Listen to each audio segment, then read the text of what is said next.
ठहर जाओ महाराज, ठहर जाओ ना, जरा ठहरो ठहरो। आहा, जरा ठहर जाओ, जरा ठहर जाओ तो फिर क्या नहीं है, क्योंकि अभी हमने जी भर के देखा नहीं है, अभी हमने जी भर के देखा।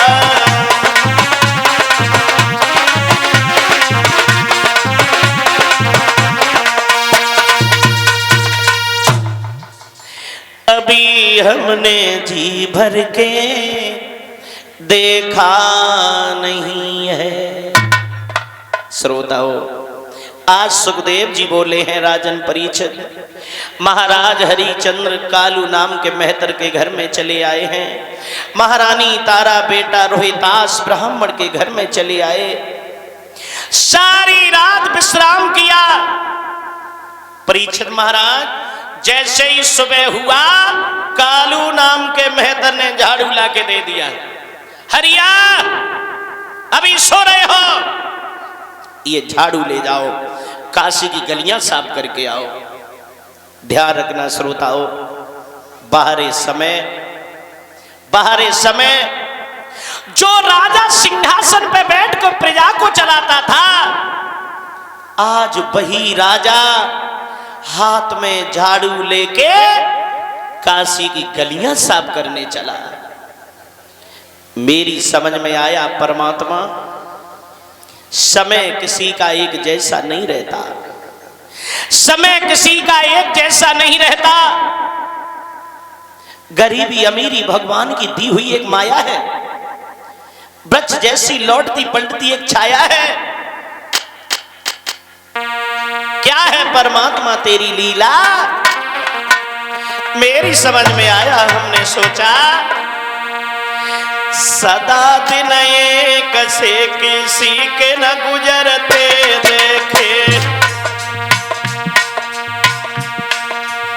समय किसी का एक जैसा नहीं रहता। परीक्षित महाराज,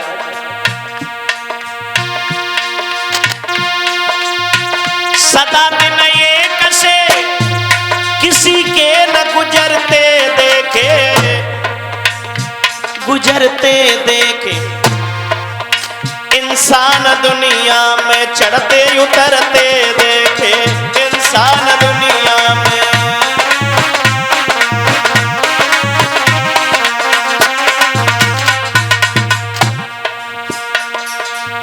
क्या है परमात्मा तेरी लीला। देखा जिन लोगों को मन भोग का भोजन न भाया कभी, भोजन न भाया कभी, वही लोग सड़कों पे तो ना बटोरते देखे, वही लोग सड़कों पे।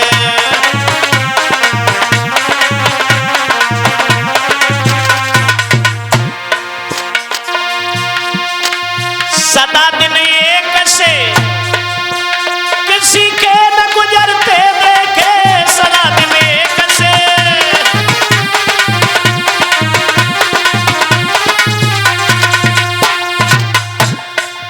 सदा दिन एक से किसी के न गुजरते देखे, गुजरते देखे। इंसान दुनिया में चढ़ते उतरते देखे, इंसान दुनिया में।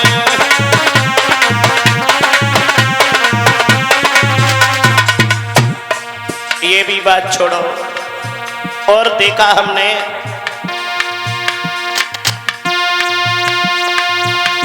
जो लोग सीना खोल के शेरों से दहाड़े थे, शेरों से दहाड़े थे, वही लोग हमने पेड़ों से डरते देखे, वही लोग हमने।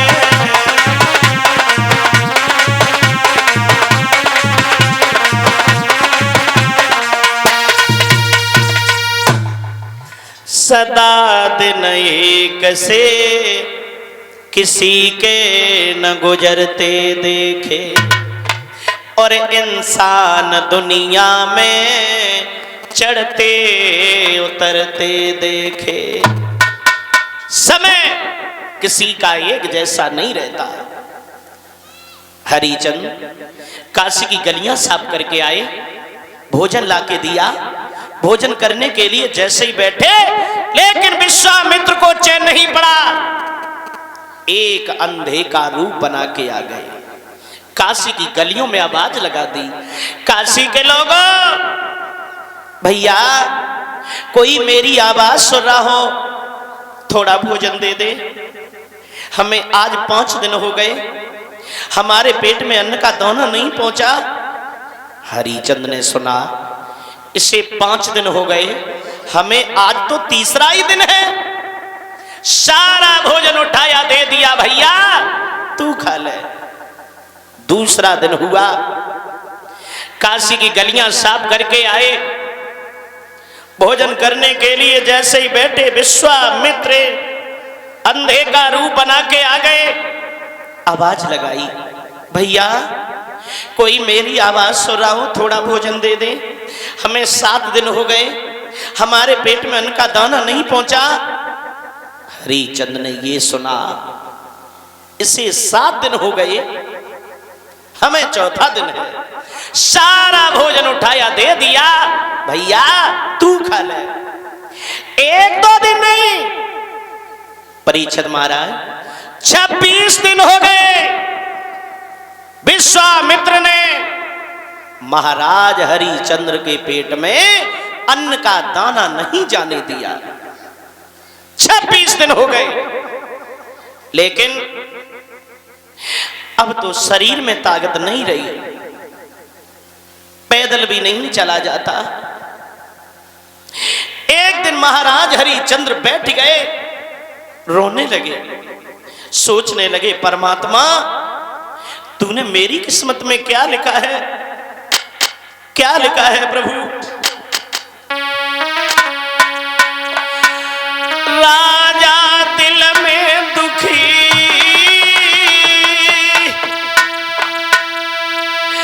आज होनी परी पिछारी। राजधानी गई, छूटी छूटी गई मेरी ब्यादा नारी। राजधानी गई,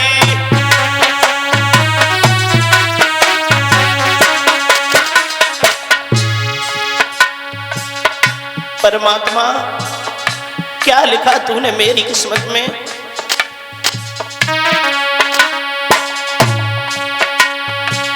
दिन 26 हुई गए, पेट में अन्न गौ नवाई।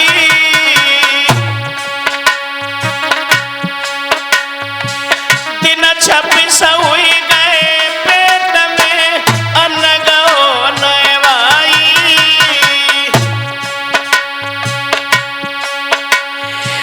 पेट पिचकी के मिलो पीठ से, कमर झुकी गई भाई।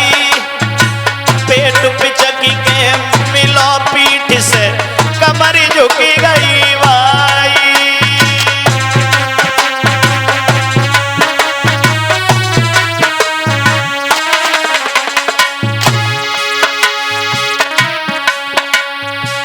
भोर भयो दिन 27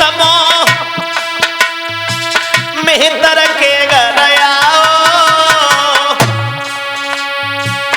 बोलो भंगी हरिचंद्र से पानी भर के लाओ। बोलो भंगी हरिचंद्र से पानी भर के लाओ।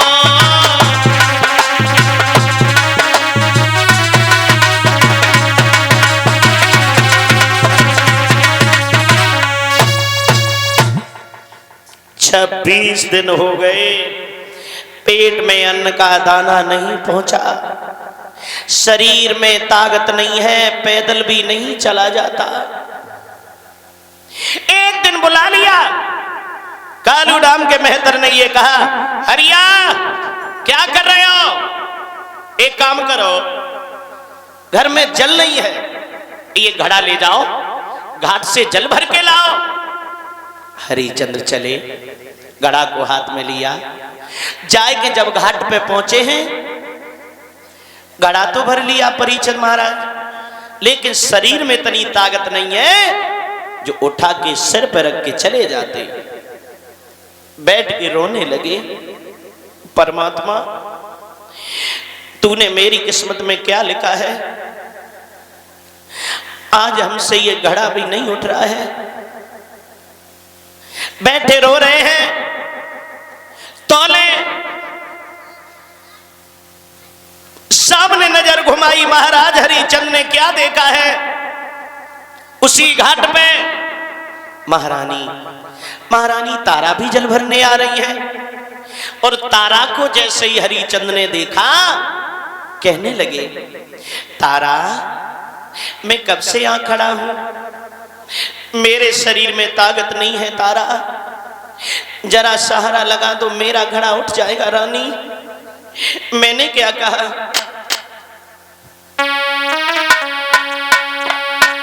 आरे घड़ा मेरो उठवाई दे। तारा मैंने क्या कहा, घड़ा मेरो उठवाई दे, और वो कोती है रानी देर घड़ा मेरो।